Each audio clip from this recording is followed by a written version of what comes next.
کا نام تھا عتبہ، ایک کا نام تھا شیبہ، ایک کا نام تھا ولید۔ اب یہ کون لوگ تھے؟ یہ تو تینوں نام اجنبی ہیں۔ ہوتا یہ کہ تعارف اس وقت ہوتا ہے جب کسی جاننے والے کے نام سے یہ فلاں کے عزیز ہے، کہا اچھا اچھا یہ فلاں کے ہیں، یہ ان کے رشتہ دار ہیں، تو بیچ میں کوئی ایسا کیریکٹر ہونا چاہیے جو جانا پہچانا ہو، جبھی تو انٹروڈکشن ہوتا ہے، ورنہ کیسے ہوگا؟ تو نہ عتبہ کو آپ جانتے ہیں، نہ شیبہ کو جانتے ہیں، نہ ولید کو جانتے ہیں۔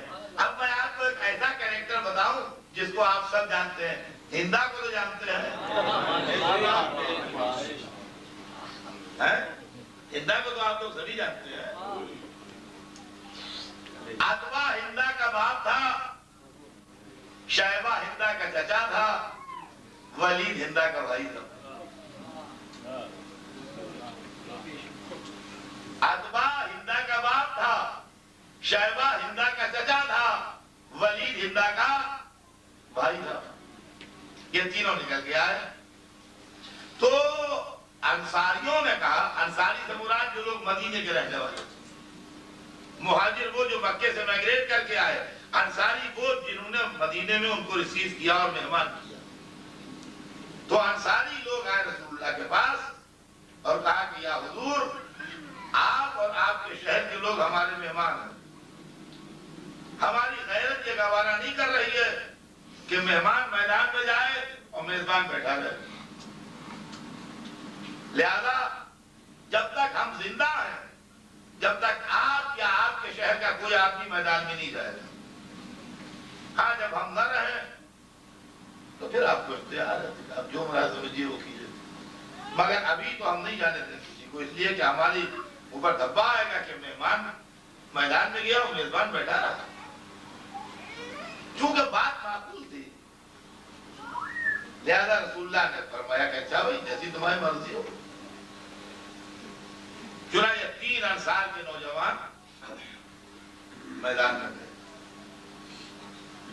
جب آپ پہنچے تو ان کا تم کون؟ تو ان کا ہم انصاری ہیں۔ بولا اپنا نام پتہ بتایا۔ ان کا ہم نہیں جانتے انصاری کون ہوتے ہیں، ہم مکے کے ہیں، ہم قریشی ہیں، ہم بڑے لوگ ہیں، اپنے رسول سے جا کے کہہ دو کہ ہم تم سے نہیں لڑیں گے، تمہارے ہاتھوں مارے گئے تب بھی ہماری انسلٹ ہے اور تمہیں ہم نے مارا تب بھی ہماری انسلٹ ہے۔ یہ مصیبت ہے، تمہارے ہاتھوں اگر ہم مارے گئے تب بھی ہماری انسلٹ ہے، اور اگر ہم نے تمہیں مار ڈالا تب بھی ہماری انسلٹ ہے۔ اپنے رسول سے آگے کہو کہ ہمارے برابر کے خاندانی لوگ بھیجیں، مکے والے اپنے کو سپیریئر سمجھتے سب جگہ سے۔ بعضے شہر ہوتے ہیں، بعضے علاقے ہوتے ہیں جا کے لوگ اپنے کو سپیریئر سمجھتے ہیں۔ دنیا میں ہے ایسے جگہ نا، کراچی والے بھی سمجھتے ہیں، لکھنؤ والے بھی سمجھتے ہیں، پورے یورپ میں لندن والے سمجھتے ہیں، پورے افریقہ میں زنجبار والے اپنے کو سمجھتے ہیں، ہوتے ہیں لوگ، پورے گلف میں بحرین والے اپنے کو سپیریئر سمجھتے ہیں۔ تو ہوتا ہے بھیا، یہ ہوتا ہے معاملہ، کوئی تعجب نہیں۔ تو عزیزان گرامی بس بات ختم کر رہا ہوں میں، وقت بہت ختم ہو گیا اور 1 منٹ میں بات تمام کرتا ہوں۔ کل انشاءاللہ اس سلسلہ کلام آگے بڑھے گا۔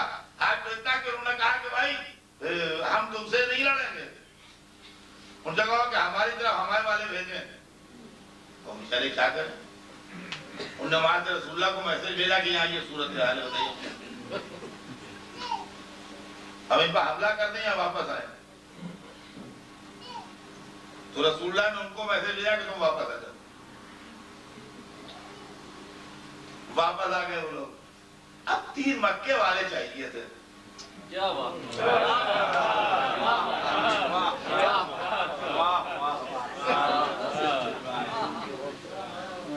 وہ رسول کے خاندان ہی والے تھے۔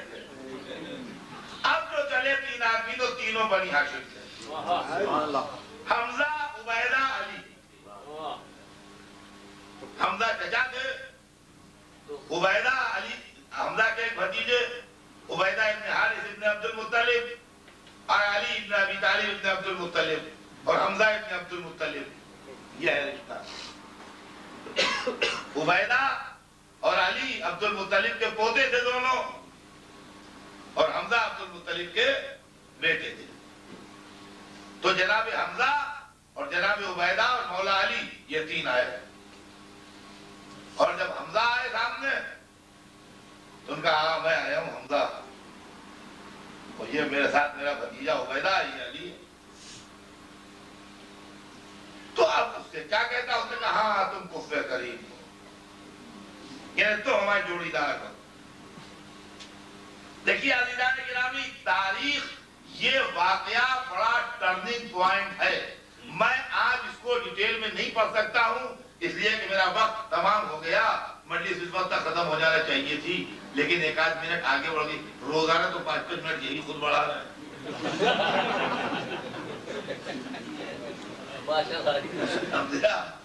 تو یہ ہے معاملہ۔ میں آپ کو کر سکتا ہوں ڈیٹیل میں، لیکن آج تو اتنا کہ اس لڑائی کا انجام یہ ہوا کہ تینوں بنی ہاشم والے فتح یاب ہوئے اور تینوں بنی امیہ والے مارے گئے۔ سمجھے آپ؟ تینوں بنی امیہ والے مارے گئے، بلکہ 4 مارے گئے۔ 4 یوں مارے گئے کہ جب عتبہ، شیبہ اور ولید تینوں گرے تو حنظلہ ابن ابو سفیان، ہندا کا جوان لڑکا، یزید و معاویہ دونوں سے بڑا، 22 برس کا تھا، اس نے اپنے نانا اور ماموں کی لاشیں جو دیکھی تو اس نے جھپٹ کے علی کو حملہ کر دیا، اس لیے کہ علی نے اس کو بھی مارا تھا، اس کے ماموں کو بھی، اور اس کے نانا کے بھائی کو بھی ایک فائنل ہاتھ علی نے لگایا تھا۔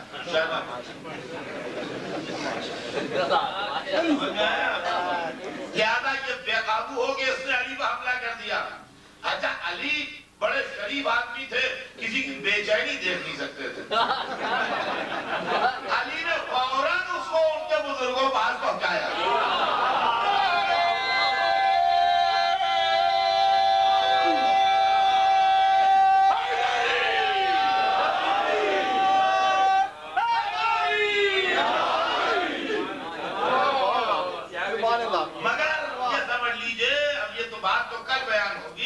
لیکن یہ سمجھ لیجئے کہ عداوت کی وہ بنیاد پڑ گئی کہ اس دن سے لے کے آج کی ڈیٹ تک،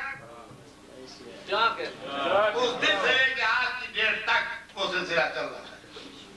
اور پروف اس کا یہ ہے کہ جب سر حسین یزید کے سامنے پیش کیا گیا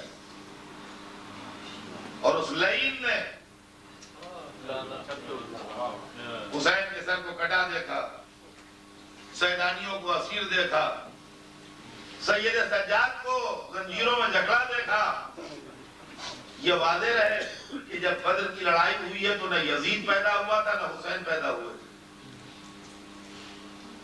بدر کی لڑائی ہوئی ہے سن 2 ہجری میں، اور امام حسین کی ولادت ہے سن 4 ہجری میں، اور یزید تو اس کے بھی بعد پیدا ہوا ہے۔ جو آدمی کے سامنے کا واقعہ ہوتا ہے وہ اس کے دل پر زیادہ اثر کرتا ہے، جو واقعات آپ کی پیدائش کے پہلے کے ہیں اس سے آپ اتنا متاثر نہیں ہوتے ہیں۔ لیکن یزید نے اپنے گھر میں اتنا بدر کا چرچا سنا تھا کہ جب حسین کے سر کو دیکھا اور یہ منظر دیکھا تو کہتا ہے لیتا اشیاخی میں بدر شہدو جدال خزرجہ من وقع اصل لیمت عاشم بالملک ولا خبر جا ولا بھئی نظر۔ کاش میرے بدر والے زندہ ہوتے